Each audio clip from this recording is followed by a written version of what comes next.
The live streaming service game maintains a delicate balance with gradual content updates. Because multiplayer games on online services often have differences between players, it can also be difficult for fans to decide whether to join a game after launch. If fans have come to live serve a game at launch, they've probably built up enough experience to play the game well enough, but spending time on a game that everyone else is already good at can be more intimidating. If nothing else, a niche horror series like the one that inspired Evil Dead, the game might not be everyone's cup of tea. Evil Dead, the game is an asymmetrical game and may not be everyone's favorite genre. Interestingly, horror has found a home in the genre, taking root in places where an established horror IP can thrive, becoming a segmented love letter to these franchises. The Texas Chainsaw Massacre kicks off its asymmetrical horror game like Friday the 13th after sunset. After the game, if Evil Dead, the game wants to be ubiquitous, it should definitely consider going free to play, and now is the time to do so. Evil Dead, the game on PS Plus gives players a reason to try it out. Evil Dead, the game will be available for PS Plus subscribers on February 7th.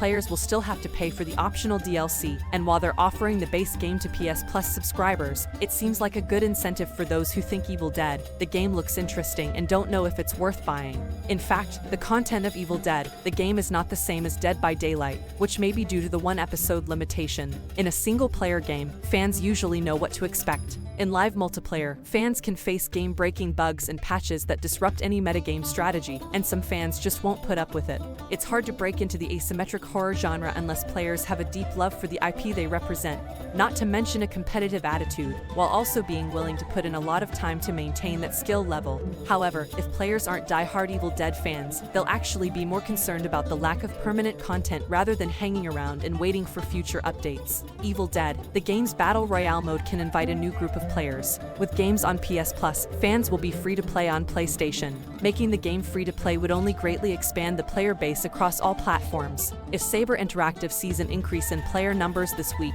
it might consider doing so. Another useful boost that Evil Dead, the game has introduced is its new Battle Royale mode. Evil Dead, the game's new mode Splatter Royale, comes at the right time as PS Plus subscribers will be able to play it for free. The Battle Royale game is still very popular, which is why Evil Dead, the game decided to use a multiplayer mode. Instead of emphasizing its asymmetrical gameplay, Evil Dead, the game can now attract more players. So if Evil Dead, the game always has been free to play, Saber should take advantage of its Battle Royale and PS Plus content as much as possible, and now double down on it.